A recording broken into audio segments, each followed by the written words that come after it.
सभी अस्त व्यस्त हैं और धूल की इस पीड़ा से एकदम परेशान हैं। अगर कोई अस्थमा का पेशेंट है और कोई हार्ट का पेशेंट है, उनकी परेशानियां बढ़ सकती हैं अगर कोल डस्ट का एक्सपोजर ज़्यादा होता है तो। कि हम नियर बनारस काशी हैं, हम धूल भरी चंदासी हैं। सबको चाहिए धूल मुक्त चंदासी।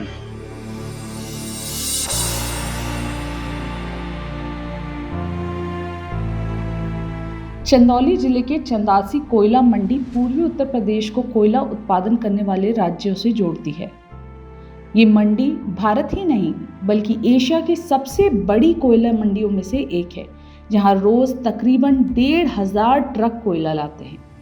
लगभग 10,000 मजदूर जो यहाँ काम करते हैं वो सुरक्षा की दृष्टि से बेहद खतरनाक हालत में काम कर रहे हैं। इनमें से ज़्यादातर मजदूर टीबी जैसी सांस की बीमारियों से ग्रसित हैं और कोयले की धूल के बीच काम करने से इन्हें और भी कई तरीके की बीमारियों का सामना करना पड़ता है।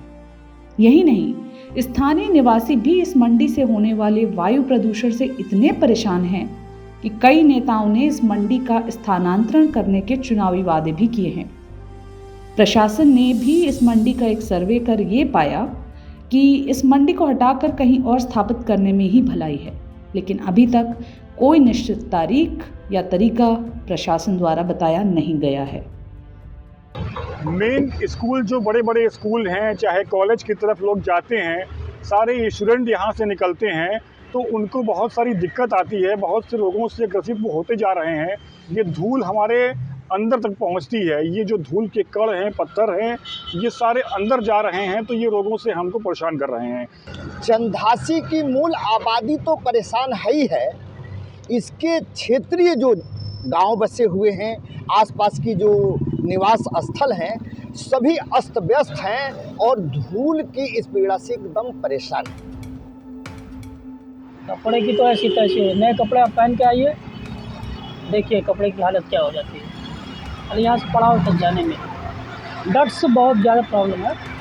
ये है कि कोयला मंडी है, थोड़ा बहुत डस्ट है ही है, लेकिन इतना ज़्यादा है कि मतलब दिक्कत तो है। दिक्कत होती है कि जैसे नाक में और सांस में और पेट में सब गले में जाता है, यही समस्या है। अगर कोई अस्थमा का पेशेंट है और कोई हार्ट का पेशेंट है, उनकी परेशानियां बढ़ सकती हैं अगर कोल डस्ट का एक्सपोजर ज़्यादा होता है तो और क्या बोलते हैं, इसमें हार्ट के पेशेंट हैं तो उनको हार्ट अटैक भी हो सकता है। ये सब चीज़ें बढ़ सकती हैं। और लंग्स में क्या है, अगर क्रोनिक है तो सिलिका का डिपोजिशन होता है, तो सिलिकोसिस बीमारी एक होती है जो एनवायरमेंटल डिजीज़ है जो अक्सर हो जाती है। रुकते हैं तो कोयला निकलता है, हाथ भी धोते हैं तो कोयला निकलता है। कम से कम पर डे रोज़ 1 लाखों लोग गुजरते होंगे, 50-60 हज़ार की आबादी है। बट ये कि अगर देखा जाए इसे धूल मुक्त करने के लिए, तो मैं ये सरकार से मांग करना चाहती हूँ कि ये चंदासी मंडी को उठा के कहीं और स्थापित कर दिया जाए या फिर इसे ओवरब्रिज बना के इसे धूल मुक्त कर दिया जाए। आप देख रहे हैं कि जो है देखिए ठंड आ गई है, कोहरा होगा और कोहरे में सामने जो है दिखता नहीं है, तो लाइट की व्यवस्था होनी चाहिए। धूल के साथ साथ रोड मिल, इस समय जो रोड है उतनी रोड तो कम से कम मिलनी चाहिए, उस पर भी अतिक्रमण हैं, ट्रक खड़ी हैं, जिससे कि एक्सीडेंट होते रहते हैं और मौतें लगातार होती रहती हैं। इसका भी निवारण निकलना चाहिए। आम जनता जो मर रही है, इसका निदान नहीं होगा तो वास्तव में इस समस्या से नगर का सम्मान क्या होगा और यहाँ के लोगों का भविष्य क्या होगा, ये चिंता सदैव बनी रहती है।